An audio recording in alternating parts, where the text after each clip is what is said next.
On March 29, 1975, the bustling city of Montreal experienced what seemed like an ordinary day. The atmosphere was charged with excitement for the upcoming Easter festivities. 16-year-old Sharon Pryor woke up full of enthusiasm, looking forward to embracing the holiday spirit. Little did she realize that this typical Easter night would turn dark, casting a veil of mystery over her whereabouts. Sharon's friends anxiously anticipated her presence at Marina's Pizzeria, but she never showed up.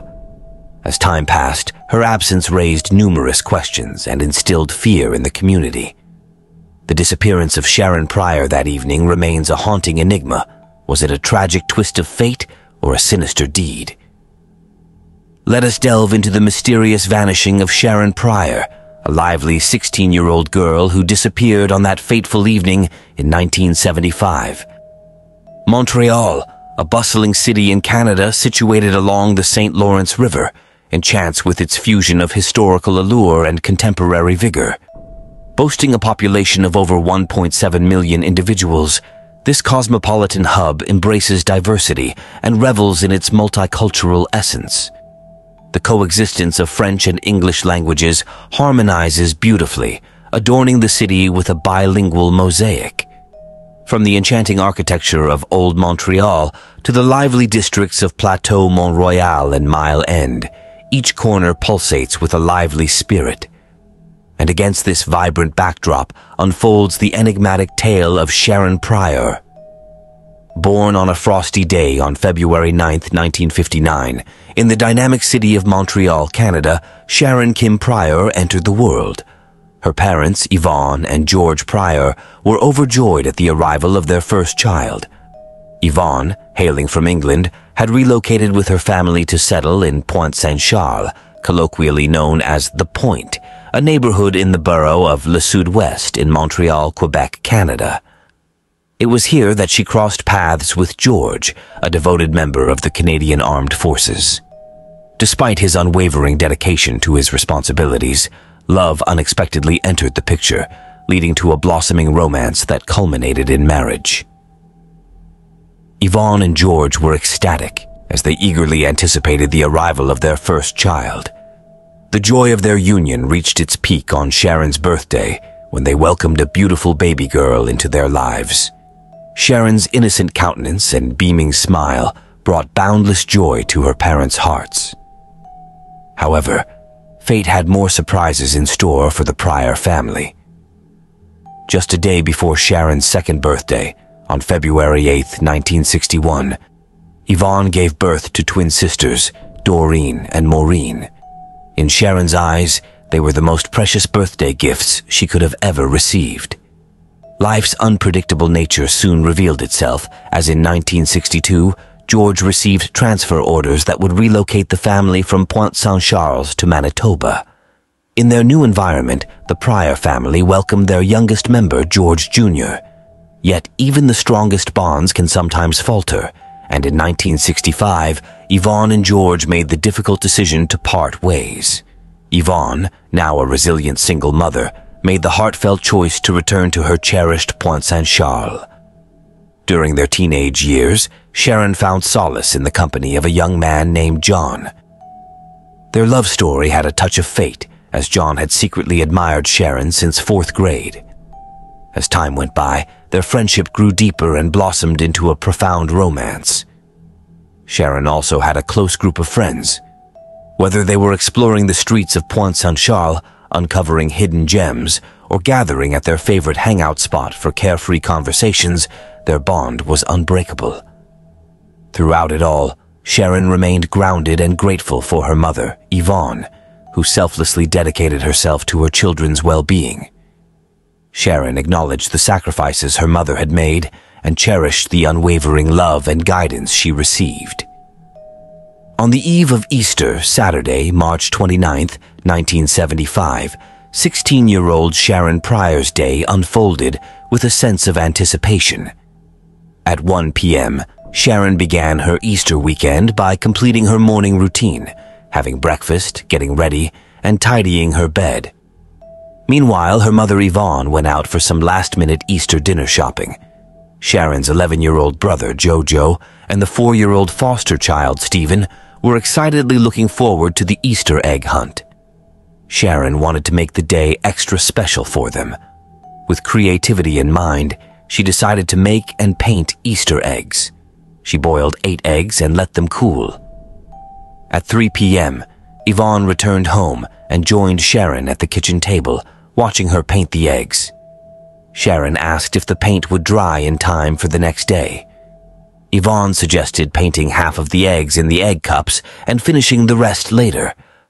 Around 3:45 p.m., Sharon realized it was time to pick up her Leo Boys jacket from the Boys and Girls Club. The Boys and Girls Club provided opportunities for children to participate in various sports, such as basketball and hockey, without any cost to their families. And when it began in 1952, the association comprised of 2 teams consisting of 30 or more children.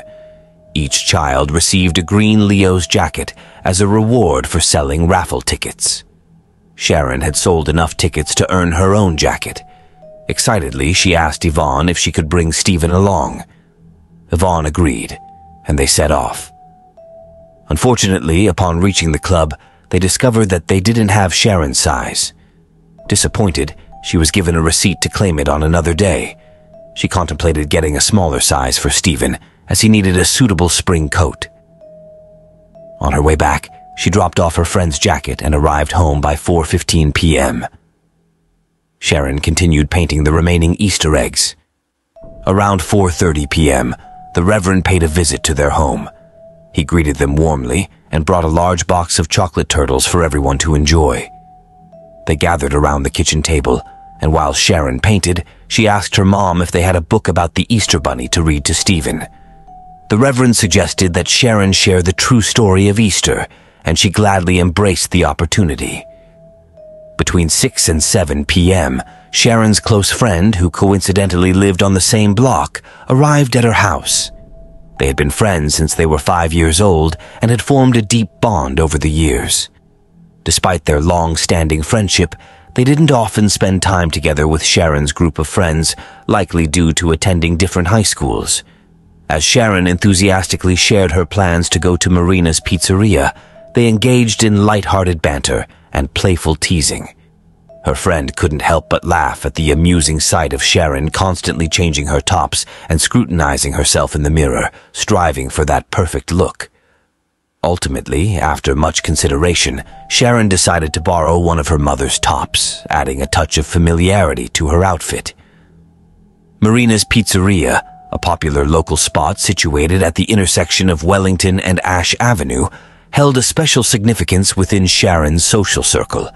It served as a cherished meeting place for her friends, where they could gather and engage in lively discussions about various subjects, including boys and the latest music trends. Conveniently located just a short distance of 5 blocks from Sharon's house, the restaurant was easily accessible. As Sharon prepared to leave, she bid farewell to her mother, who reminded her to exercise caution. Concerned about the rainy weather, Sharon contemplated whether to wear her brown suede jacket, fearing it might get damaged. However, her mother reassured her that it was only drizzling outside and not enough to harm the jacket, alleviating her worries. With a final goodbye to her mother, Sharon ventured out, her mother's words of caution lingering in her mind. Outside, her friend was already waiting on the sidewalk. Kindly, she offered to accompany Sharon on her walk to Marina's, but Sharon politely declined, appreciating the gesture nonetheless. Crossing the street, Sharon embarked on her journey, filled with excitement for the evening of fun and camaraderie that awaited her at the beloved pizzeria. Sharon's friends eagerly awaited her arrival, but to their surprise, she never showed up. They assumed she had joined John and the other boys they usually hung out with to attend a hockey game. However, when the game ended and the boys arrived at the restaurant, Sharon was nowhere to be found. In fact, none of them had seen her throughout the entire night. Meanwhile, back at Sharon's home, the situation mirrored the confusion and worry. Sharon had exceeded her curfew without any communication to her mother, leaving her deeply concerned. Yvonne grew increasingly anxious as this behavior was completely out of character for her daughter. Determined to ensure Sharon's safety, Yvonne decided to stay awake and wait for her return. At 1:30 a.m., Yvonne found herself positioned in the living room, anxiously peering out the window, while the twins from the bedroom window joined in the watchful vigil. Unfortunately, there was no sign of Sharon. The next morning, Yvonne took it upon herself to gather information, reaching out to Sharon's friends and even contacting John. However, none of them had any knowledge of Sharon's whereabouts or had seen her recently. The lack of information only deepened Yvonne's concern and heightened the mystery surrounding Sharon's disappearance. During one of the calls, Yvonne spoke with Sharon's friend, Mary, who shared disturbing information. Mary informed Yvonne that a woman named Cheryl Roy had been attacked on Ash Avenue after 7 p.m. This news worried Yvonne, as the direction in which the assailant fled could potentially intersect with Sharon's path. Cheryl, the victim of the attack, recounted the terrifying incident. The assailant had a knife and forcibly grabbed her, but another passerby intervened, scaring him off before any harm could be done. Cheryl provided a description of the assailant, mentioning his blue eyes, a mustache with squared corners, and a low, calm voice. She also noted his attire, consisting of blue jeans, a dark blue ski jacket, and black shoes with pointed toes. Learning about this attack heightened Yvonne's anxiety, considering the possibility that Sharon might have encountered the same assailant. To gather more evidence, Cheryl was brought in to identify her attacker, but her certainty wavered, making it difficult to press charges against anyone. Yvonne grappled with the fear that her daughter may have fallen victim to a similar assault. The lack of concrete information and the uncertainty surrounding Sharon's whereabouts only intensified her worry and further emphasized the urgency of finding her. In a frantic bid to locate Sharon, an extensive search operation was launched, rallying hundreds of locals who scoured the streets in hopes of finding the missing 16-year-old girl. Despite their combined efforts, the search turned up empty. Yvonne, consumed by worry and desperation, took to the airwaves, appealing to the community for any information that could lead to Sharon's safe return. Regrettably, this plea also fell short of providing any significant leads or progress in the investigation. As time passed, a heavy sense of uncertainty settled over everyone involved. Some began to speculate that Sharon might have decided to run away, but her family vehemently denied this possibility. They couldn't imagine her willingly leaving behind the life she cherished, one that revolved around her family, friends, and boyfriend. Moreover, there were no clear signs or clues indicating that Sharon had planned to abandon her life. Notably, she had left her bus pass and money at home before heading to the pizzeria. Amidst the growing despair, Yvonne and her family clung to the hope that Sharon would be found safe and sound. The lack of progress in the search and the dearth of concrete information only heightened their anguish, leaving them longing for answers and closure. On April 1st, 1975, at approximately 6 a.m., Yvonne observed Ronnie knocking on her neighbor's door early in the morning. Sensing that something was wrong, she approached him, took the newspaper he was carrying, and hurried back home. Unable to resist the urge, Yvonne unfolded the paper to uncover the truth. As she gazed at the pages, her worst fears were confirmed. She recognized her daughter's photo. With certainty, she declared, "I knew it was her. I recognized her shoes." The image depicted a body found in the snow at Longwell Field, a city about 25 minutes away from their neighborhood. Yvonne immediately contacted the police to seek confirmation, devastated by the news. Despite her overwhelming distress, she entrusted her brother with the painful responsibility of personally identifying the body. Eventually, it was verified that the discovered body was indeed that of Sharon. The entire community in the Pointe, including her friends, learned about the tragic incident through the newspaper, and like Yvonne, they were convinced of the heart-wrenching reality. Sharon's life had been mercilessly taken away. Jacques Beltran, a beekeeper, stumbled upon Sharon's body. He had received information that the gate to his apiary had been left open, which was highly unusual. Recalling that he had locked it the previous night, he decided to investigate. To his astonishment, he came across a partially unclothed body lying in the snow, approximately 75 feet away from the road. Realizing the gravity of the situation, Jacques promptly contacted the police, initiating a distressing investigation. Sharon's murder was an appalling and savage act of violence. She had endured assault and severe beatings. When her body was discovered, she was only dressed in her suede jacket, a blue sweater, socks, and shoes. Her jeans were found a short distance away, while her underwear was hanging from a nearby tree branch. Disturbingly, partially chewed tape was entangled in her hair, and tightly clenched branches were grasped in her hand, indicating that she had been alive when her attacker abandoned her in the snow. During the examination of the crime scene, investigators uncovered several crucial pieces of evidence. Tire tracks were found approximately 15 feet from the body, suggesting the presence of a vehicle. Furthermore, a trail of blood was observed, leading from the parked car to the location where Sharon's body was found. The absence of drag marks and the lack of mud on Sharon's shoes and socks indicated that she had likely been carried out of the car, leading authorities to suspect the involvement of multiple individuals due to the apparent ease with which the act was executed. Close to the body, a man's shirt with a 17-inch collar and 34-inch sleeves was found, believed to have been used to bind Sharon's wrist. The size of the shirt led investigators to speculate that the suspect was around 6 feet tall.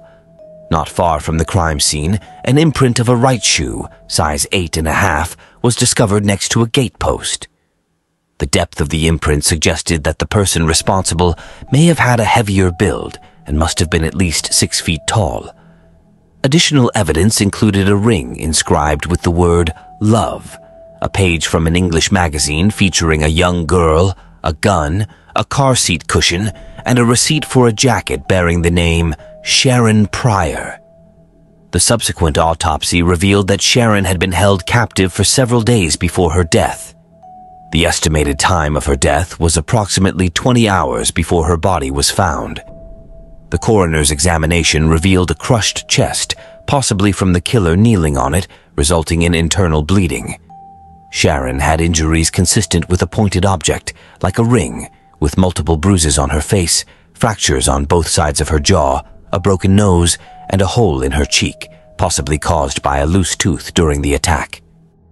On April 4, 1975, a somber gathering was held at St. Matthew's Presbyterian Church, where around 200 mourners gathered to say goodbye to Sharon Pryor and offer their final respects. The atmosphere in the chapel was filled with grief and sorrow as friends, family, and community members came together to mourn the tragic loss of a young life. The mourners, deeply affected by the cruel fate that had befallen Sharon, united in solidarity to provide support and condolences to her grieving family. The chapel was a mix of tears, heartache, and profound sadness as they struggled with the pain of losing someone so young and full of potential. During the somber ceremony, recollections of Sharon were shared, capturing the essence of her vibrant soul, treasured moments, and the profound impact she had on those fortunate enough to know her. The eulogies and tributes served as a poignant reminder of the void left behind by her untimely departure. As Sharon was laid to eternal rest, the weight of this tragic event and the senseless act of violence that stole her life lingered heavily in the air, casting a shadow of sorrow upon all present. Following the filing of the missing persons report, the investigation into Sharon's abduction and murder was initiated by the esteemed detective sergeants Jacques Dutrise and Renaud Lacombe from the esteemed Longueuil Police Department.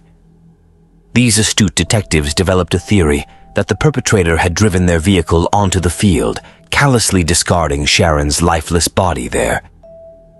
It was deduced that the killer had returned to the vehicle to retrieve Sharon's jeans and underwear, which were found in separate locations on the same day her body was discovered.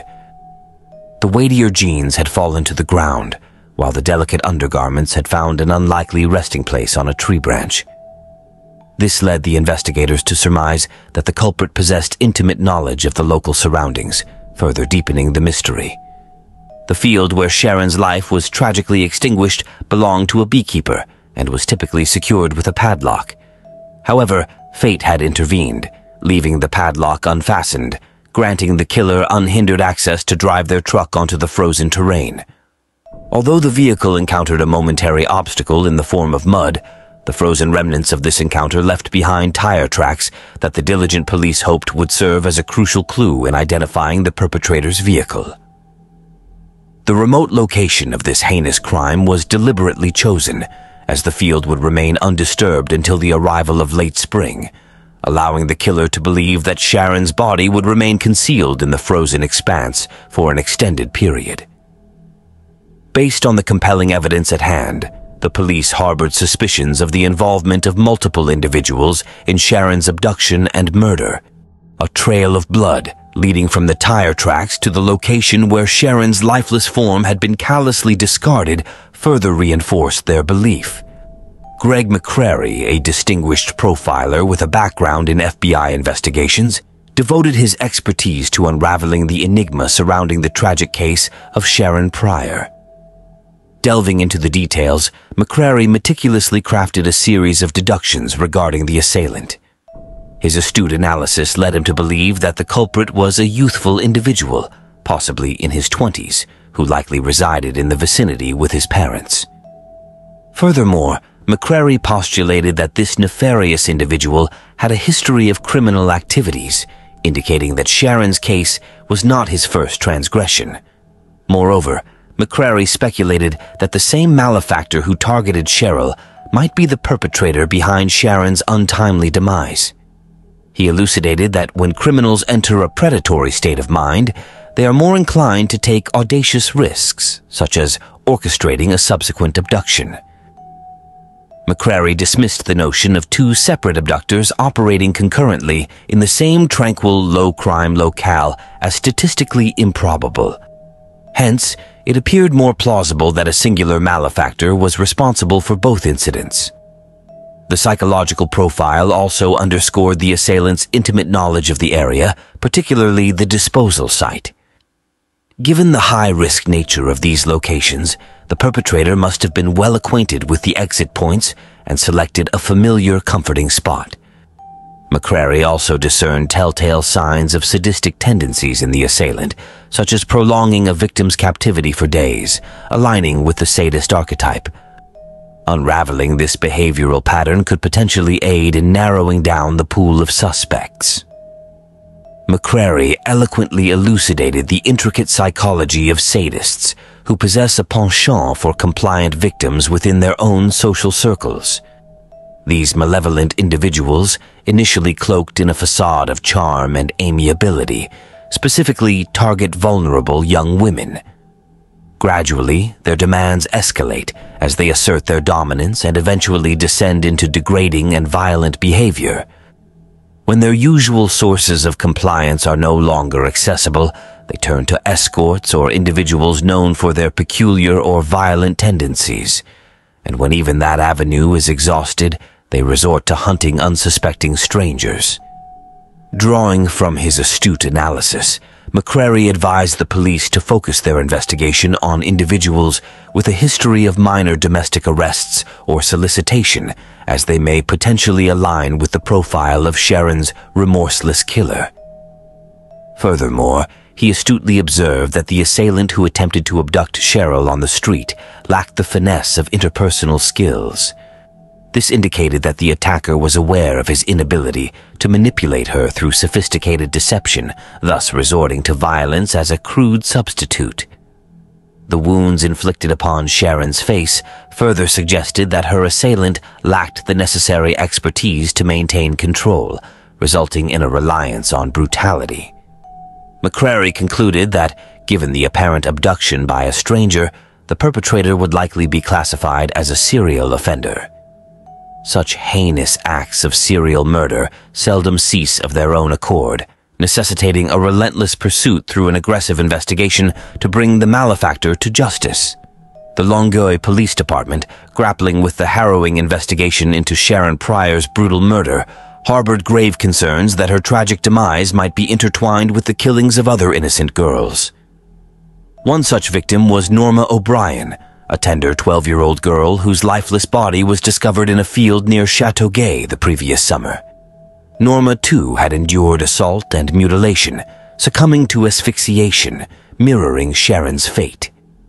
Approximately a year later, the unsettling disappearance of 14-year-old Debbie Fisher further intensified the police's apprehensions, fueling their determination to uncover the truth. Debbie embarked on her bicycle journey from her uncle's lavish estate with the intention of arriving at her family's opulent home just a mere 10 minutes away. However, her arrival never came to fruition, sparking an immediate investigation by the authorities. Her disappearance took place in close proximity to where Norma O'Brien had vanished the year prior. Sadly, Debbie Fisher's lifeless body was discovered in a luxurious abandoned car nestled within the woods, having been brutally beaten with a rock. While Sharon Pryor's case remained shrouded in mystery, a breakthrough emerged in the investigation of Debbie Fisher's murder. The police successfully apprehended a suspect, a minor only a few years older than Fisher herself. Due to a publication ban, the public was left in the dark regarding the killer's identity, who was simply referred to as MX. The perpetrator served time in a prestigious prison, but was eventually released. The unsettling connection between these tragic cases underscored the profound concern within the community and law enforcement about a potential serial killer lurking in the area. Despite interviewing 38 individuals in connection with the case, including suspects like the enigmatic Frank Daly, also known as Jerry Moore, the esteemed manager of the pizzeria, and various individuals associated with him, as well as the esteemed beekeeper Jacques Beltran, his esteemed co-owner Roger Augury, and the esteemed Raymond Ahmed, the owner of the adjacent property, the police were unable to amass sufficient evidence to press charges against anyone. Even Sharon's esteemed close friends and boyfriend were subjected to interviews, yet no breakthroughs emerged from these inquiries. As time elapsed, leads dissipated, and information ceased to flow in. Despite the detectives' unwavering confidence in the evidence gathered, the case eventually grew cold, leaving Sharon's murder unresolved. In the year 2000, Yvonne penned a letter to the police, urging a review of evidence in Sharon Pryor's case, hopeful that technological advancements could illuminate new paths in the investigation. Nevertheless, her plea was rejected a week later, as the authorities had disposed of most of the evidence back in 1995. This revelation left Yvonne feeling devastated and heartbroken, yet she persisted in urging the police to locate Sharon's attire, which had fortunately been preserved. The garments were examined, and eventually law enforcement obtained a DNA sample that did not match Sharon's. In July 2004, a tip led the police to a garage where Sharon may have been held captive. The garage was located behind an apartment complex. With hopes of finding some of Sharon's DNA for further analysis, 3 samples were collected, but unfortunately, none of them matched Sharon's or her killer's profile. An update in 2012 saw an anonymous benefactor increasing the reward to $10,000 and setting up a dedicated hotline for tips. This development sparked public speculation, hinting at the emergence of new information. Another avenue explored was a hypnosis session conducted on the woman who rescued Cheryl Roy in hopes of extracting more details from that tragic day. Following the session, the police presented her with several photos, and one man caught her attention. That man was William Patrick Fife, a convicted Canadian serial killer responsible for the deaths of 5 women in Montreal. Despite claiming to have killed up to 9 people, Fife's first known murder took place in 1979, which did not align with Sharon's case in 1975. There was no evidence linking Fife to Sharon Pryor, and it remained uncertain if the authorities had compared DNA or thoroughly pursued this lead. Throughout the years, amateur sleuths have tried to connect Sharon's murder to others, bringing forward alleged confessions. One of such confession was detailed in Peter Edwards' book, The Hard Road, briefly mentioning Sharon's murder and implicating a member of the Montreal Satan's Choice Motorcycle Club named Mike French. Nevertheless, these assertions and suspects have remained mere conjecture, lacking any concrete evidence to substantiate them. Despite the persistent speculation and exhaustive pursuit of leads over the years, the case of Sharon Pryor has remained unresolved, leaving her grieving family and community yearning for answers and closure. During the period spanning from July to August 2019, DNA samples collected from the crime scene, including samples extracted from Sharon Pryor's garments, were dispatched to Parabon Nanolabs. This distinguished company, headquartered in the opulent locale of Reston, Virginia, specializes in the development of nanopharmaceuticals and offers DNA phenotyping services to law enforcement agencies. The objective was to obtain a predictive outcome from the DNA sample, which astonishingly matched an individual possessing remarkably fair complexion, captivating green or hazel eyes, lustrous brown hair, and an inherent predisposition to freckles. Then, on the auspicious day of June 8, 2022, a momentous breakthrough was achieved when a prestigious laboratory in Montreal meticulously analyzed the suspect's Y chromosome DNA, meticulously comparing it with the extensive Pisces database. The outcome of this meticulous analysis unveiled a significant revelation, enabling the investigators to narrow down their focus to the surnames Romine or Romaine. Amongst the potential suspects, Franklin Romine emerged as a compelling figure, having resided in both Montreal and Longueuil during the 1970s. The tire tracks discovered at the scene of the crime were found to be consistent with a vehicle registered under Romine's name in the illustrious city of Montreal. Franklin Maywood Romine, a man with an extensive criminal history in the United States and a history of encounters with the esteemed Montreal police, became the subject of intense scrutiny. DNA samples were procured from Romine's two surviving brothers, who willingly cooperated with the West Virginia police by providing the samples. Both brothers testified with unwavering conviction that they firmly believed their sibling to be the perpetrator of the heinous murder.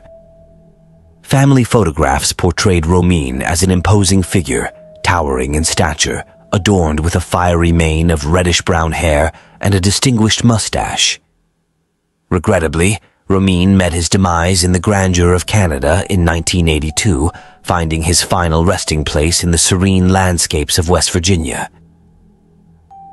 The police possess compelling grounds to firmly believe that Romine is indeed the prime suspect in the perplexing case of Sharon Pryor. Residing in the luxurious city of Montreal at the time of the heinous crime, Franklin Romine was well acquainted with the scene of the abduction and perfectly matched the witness's detailed description. Moreover, the meticulous DNA analysis pointed towards a direct connection between the DNA discovered at the crime scene and the esteemed Romine family. Not only did Romine fit the description of the individual who had attempted to abduct Cheryl Roy at knife point, but documents presented in court unveiled a shocking confession from one of Romine's brothers, revealing his attempt to harm his own wife. The comprehensive DNA examination of the Romine family strongly suggested a familial link to the crime scene DNA, prompting the court to grant permission for the exhumation of Romine's remains, despite the objections of his siblings based on religious beliefs. As the DNA testing of Romine's remains commenced at a distinguished Montreal laboratory on May 8, 2023, the eagerly awaited results were anticipated to be disclosed around May 22, 2023. Surprisingly, the newly identified suspect, Franklin Romine, had not been previously scrutinized among the over 100 individuals investigated by the police in connection with the tragic murder of Sharon Pryor. The revelation of Romine as a suspect caught the Pryor family's lawyer, the esteemed Marc Bellemare, off guard. Although he had refrained from discussing the matter with the family, Bellemare underscored the significance of acquiring additional information in cases involving missing or deceased individuals, expressing optimism that this recent breakthrough would provide solace to the grieving Pryor family. The ongoing examinations and inquiries surrounding Franklin Romine and the potential DNA match have instilled hope of finally unraveling the truth and attaining justice in the unresolved case of Sharon Pryor's murder. The heartfelt sentiments and cherished memories shared by the friends and family of Sharon Pryor serve as a poignant reminder of the profound impact of her untimely demise. Yvonne Pryor, Sharon's resilient mother, who continues to reside in the esteemed neighborhood of Pointe Saint-Charles, conveyed a poignant message through a close acquaintance, urging all mothers to vigilantly safeguard and cherish their daughters. Yvonne Pryor graciously opened up to the media, sharing her unwavering hope that the individual responsible for the tragedy would eventually be brought to justice. She fondly reminisced about Sharon's warm-hearted personality, stating, "She was adored by everyone. Her presence was truly delightful." Doreen Pryor, Sharon's sister, pondered over the void left by her sister's absence, contemplating the endless possibilities of what could have been. She pondered on the potential career path Sharon might have pursued, considering her passion for animals and the possibility of becoming a veterinarian. Maureen Pryor, Doreen's twin sister, exhibited her determination to seek out the truth behind Sharon's untimely demise. She expressed her resolute desire to uncover the identity of the culprit and the circumstances surrounding the tragic event, stressing the urgency of obtaining answers to the questions of who, what, when, and where. The Pryor family, along with their close friends and the entire community, have been patiently awaiting closure for almost 50 years, yearning for justice to prevail in Sharon Pryor's case. Although the recent breakthrough offers a glimmer of hope, it serves as a poignant reminder of the enduring pain and the significance of unveiling the truth.